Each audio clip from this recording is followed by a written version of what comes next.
All the disrespect, the free play, better button check. Button check.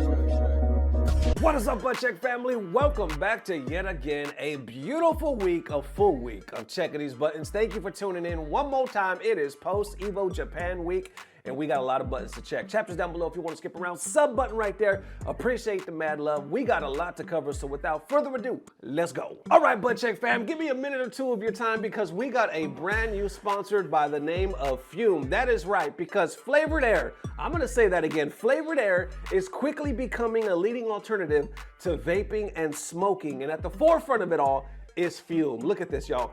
Flavored air.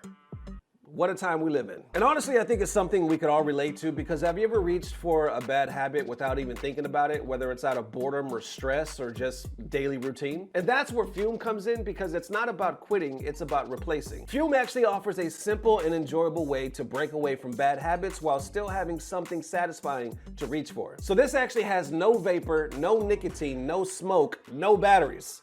Just flavor. So instead of inhaling vapor, you can simply breathe in a natural, non-toxic flavor that satisfies the craving without the downside. And it comes with a lot of cool flavors. My personally go-to right now is crisp mint. Look how easy it is to load. You just simply take this off. You can see the little slither of the flavor right here. Look at that. So that's the little piece that you're gonna put in.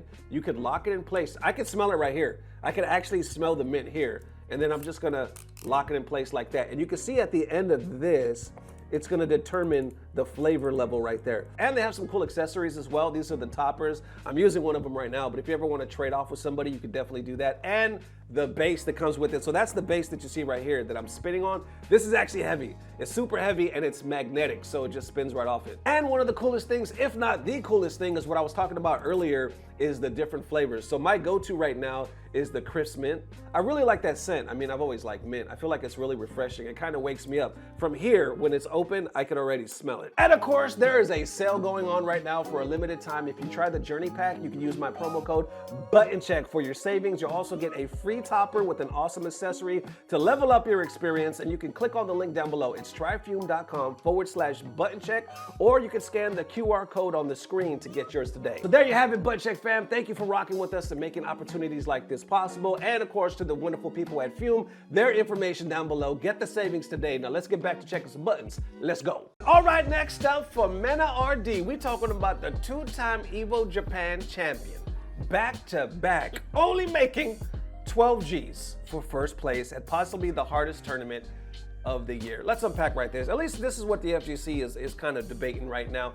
Picking it up right here with Danny Fan posting this saying, ain't no way Mena won the hardest tournaments, or one of the hardest tournaments in the entire circuit, for 12K USD. If you include taxes, it's more like 8 or 9K.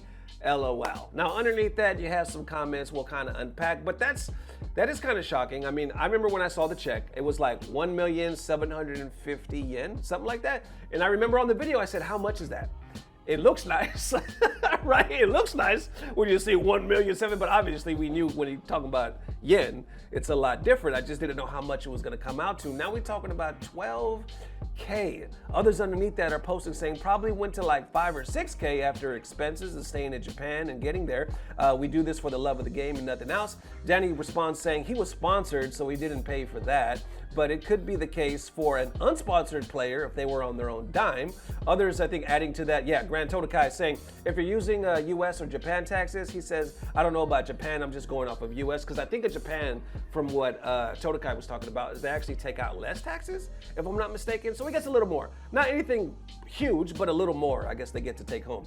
Others add saying, EVO Vegas was like 12K too. He says it was definitely more than that. He's like, yeah, you're right. You see right here, first is 21. I wonder if this is the one, because remember we were just talking about how Punk, they were originally going to give him like 12K, same thing. And he spoke out on social media talking about, how the hell did I just get this, or less? He was like, I'm taking home less than when I got second place at EVO a few years ago with less entrants. What's up? Then the EVO manager, I think it was the Hadu, responded saying, you're right. If we hit a certain amount of people, the number's supposed to go past that. You're supposed to get a percentage, something like that. He was like, I'll check with the people. Sure enough, Punk got an increase. So I guess this is what the increase was 21. I don't know if like pot bonuses were included in that or anything, but I know after Punk spoke out, his take-home earnings went up. But in this case, it looks like Japan is still on that same stuff. And that's why it's surprising to me. We'll get to that in a second. But right here, Danny Pham continues saying, indeed, pop bonuses are a thing. And others are like, yo, fighting game players being surprised that fighting games have no money in the tournament scene for the umpteenth time in a row. But then Danny's like, yo, except we have $2+ million tournaments a year now. That's what I was kind of going with that, because obviously we know the oldest argument or the oldest debate is like, yo, it's grassroots, it's the FGC, we're broke, we're poor, all that. We've been saying that forever. But now that we are technically esports and we're growing, we got more than just $1 million tournament. Now we got $1.5 million. On top of that, there's a lot, and it's constantly growing. You know, Saudi's buying in, they're a part of EVO now. So you would think that the money on that side is gonna start going up as well. But now you're seeing 12K, and we're like, yo, you just had 7,000 participants, competitors for Street Fighter alone. I don't know what the overall, door was, but they had 7,000 just for Street Fighter. I'm not trying to be like a stick in the mud or anything like that, but we see the money going up everywhere else. I would have just thought it would have been natural that the money would start going up in EVO as well. I'll be interested to see what it is gonna be, at Vegas this year. If it's the same shit, I don't know. I really don't know, but remains to be seen. Remains to be seen. How y'all feeling? Let me know. All right, first up for that Street Fighter 6 confirmation, we're talking about the Perfect Parry changes that looks like it's about to drop. Buttons that need to be checked. So we already know that certain players were playing the new build of Street Fighter 6 at EVO over this past weekend, mainly because they wanted to try their hands on Elena. A lot of them were giving us feedback. We even talked about it in a couple of the videos of this past weekend, but they were also checking out some of the changes. They were like, okay, if Elena is available in the new build, they were testing certain things out, primarily the Perfect Parry. So now there's a big debate because a lot of players have been asking, begging for the Cap Gods to be like, yo, please remove this, change it somehow. Obviously, there's a lot of different takes and point of views, but now it looks like we actually have some confirmation because there was a player, I believe they were a Japanese player, that actually posted on X, and then HiFight translated it. Let's check it out. Right here, HiFight saying, new info on Perfect Parry. Number 1, has to hold back plus parry against non-low attacks, incoming jump attack / drive impact to get screen freeze Perfect Parry. Number 2, has to hold down back plus parry against low attacks to get screen freeze Perfect Parry. Otherwise, it'll be a worse version of Perfect Parry. Then continuing on, I see others kind of adding to this, like Tyrant saying, this is legit what I suggested to change the Perfect Parry to be less brain dead, LOL. Hope this improves the game a bit. Underneath that, some are kind of questioning, saying, wait, I'm confused, Ty. Is this a general Perfect Parry tweak or is it Elena specific? He says, game system change, not just Elena. They say, so if I want a perfect parry, I gotta do the parry input. For me, that's a left trigger. And if I have to press backwards at the same time, he says, I believe so. I will have to wait to see until the update. But even Event Hubs did an article on it right here. I think it was just today, saying perfect parry probably will require defensive input to get the screen freeze in Season 3. I'll put the link down below so you can check out the full article. But right here, they're saying, while it's not confirmed that this change will be implemented in Season 3 Street Fighter 6, it is very likely that it'll be considered that Elena is playable in this build of the game, and it is likely a preview of sorts, what we can expect in about 25 days in the updated schedule to be released. How much will this impact the game of Street Fighter 6 remains to be seen, but this change, or if this change sticks, it is clear the developers want the game players to have even more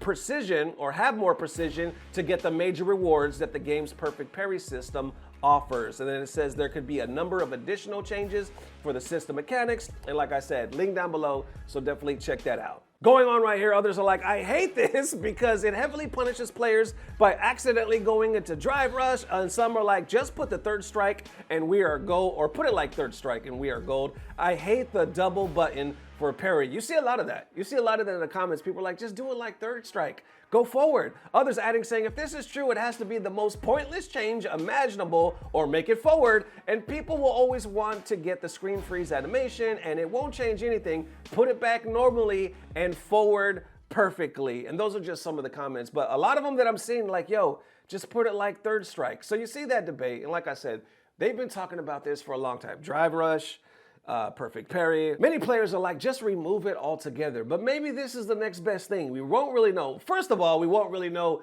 exactly what any of this is until we get our hands on it in what, about 25 days? I think this is overall a pretty big nerf to Perfect Parry, if it is true. And I have to keep saying if it is true because this is all theoretical. Because if you consider a situation like this, let me jump into the game. So if you consider a string like this, Ken is pressuring me with jab, jab, jab. Okay? A lot of the time at high level play in this game, it's kind of devolved a bit to the point that people just start tap parrying a lot in strings while holding down back. Because you can just do this. You see? I just randomly tapped parry while I was crouch blocking, and I was rewarded with a back throw. You know, I might get a combo out of this. I might even be able to dump it into like level 3 and do a shitload of damage. Basically, I'm being rewarded with a huge amount of damage just because I decided to randomly tap parry in the middle of a jab string, which I don't think probably is ideal. So with the changes, if I'm holding down back and I tap parry, the screen would not freeze and give me 10 seconds to confirm a combo. And also, because of the 10 frames extra recovery on non-animation perfect parries, you would not be able to get a punish on a jab. Because in this game, almost no jabs have more than like 10 frames of recovery. So a string like crouch jab, crouch jab, crouch jab would only be perfect parryable if you stand blocked it. If you then switch to the stand block perfect parry, it's not as simple as you'll get punished for a low. You will still theoretically perfect parry lows, but you will get an imperfect parry on the low. So it's not a case that perfect parry now has like high-low counterplay. It's more like if you mix up your mids and lows, your opponent will still get perfect parries, but they will get inferior perfect parries that often will not lead to a combo. Does that make sense? This is my concern about this change, by the way. Like, I think perfect parry nerfs probably are necessary if they're going to get rid of throw loops. But my concern is this is going to be very difficult to explain unless it's more simple than we're assuming it is. Like, I almost hope that the way that it's been reported is not true. All right, next up for them, EVO Japan can never come back to this location. Buttons that need to be checked. We talked about it, I believe, in yesterday's video. I know it was one over the last 2 days where people were pissed because there were certain hiccups, bumps in the road, fuck ups, however you want to label them, that you know, happened at EVO Japan. A lot of people said it was a dope event, that they had a lot of fun, but they just kind of named certain things that need to be tweaked. Like, absolutely. One of the biggest things was the PS5s were overheating, and as we saw in the previous button check, a lot of players came out, not just Punk, but a lot of players came out saying no, they were overheating everywhere, and the venue was hot as hell. Matter of fact, Punk actually did an update saying when he was eliminated, I guess, I can't remember the 2 players he lost to, he was like, on that day, the PS5s were fixed. It wasn't overheating, so it was all good. Those players were just playing out of their minds. So that was cool that he gave that update. But on the other hand, a lot of people were like, yo, this venue was probably the hottest one I've ever been to. Picking up right here with Punk saying, EVO Japan cannot come back to this venue ever again. Last year's venue, I think it only happened to me, and the venue was actually cool. This one has about 2.3 thousand likes. Others add saying there is no alternative, though, to a venue in Tokyo, I guess in Big Sight in Tokyo, to solve the location issue. They would need to either move the schedule to a cooler time of the year or move the location to Chiba or Osaka, if I'm saying that correctly. Others say Tokyo Big Sight is a good space, but fucking wild for humidity. Holy shit. And this was the hottest venue I've ever been to. I can't believe I actually took a sweater and a jacket. More adding saying, as a pro gamer, it is your duty to be prepared for anything, fight under the most difficult conditions, and that's why I am practicing Street Fighter 6, cranking up my thermostat to max with 5 space heaters in the room. If your USB ports aren't melting, you will not be tournament ready. Adapt or perish. Obviously, people are having fun with this, right? Continuing on, I see Gustavo saying, pro tips, make sure you preheat your PS5 in the oven for 10 to 15 minutes before playing for a more productive and accurate practice session. I even think there's a meme right here or a video. Before this, somebody says, though, the real reason Mena won is because he practices inside of a microwave. A true artist. Check out this clip.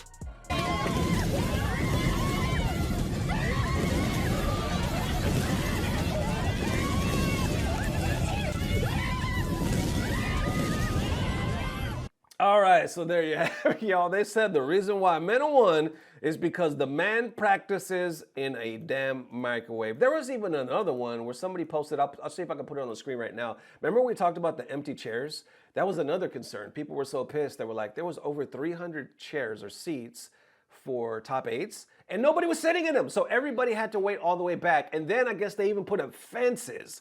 And they were like, yo, whoever thought this was a good idea, you should be ashamed of yourself. Like, what the hell? There's so many empty seats. I guess the crowd didn't really show up until Street Fighter 6 started. So they were like, there has to be a better way.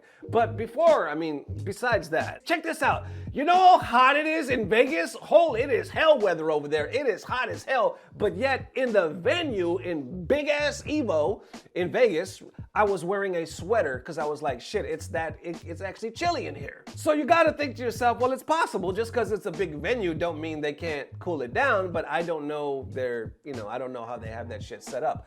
Obviously, though, they had 7,000 players just for Street Fighter. Just for Street Fighter, they had 7,000 competitors. So I don't know, maybe they bit off more than they could chew or didn't expect that many people. I don't know. But you have a lot of people saying if it's there next year, they can't go back. Mainly because the PS5s, they don't believe that it's going to be like fair competition. And obviously the heat doesn't help. I'm about to have a heat stroke in this motherfucker. I don't know. All I know is it looks like it's going to be, obviously, back again next year. Hopefully they can fix it. How y'all feeling?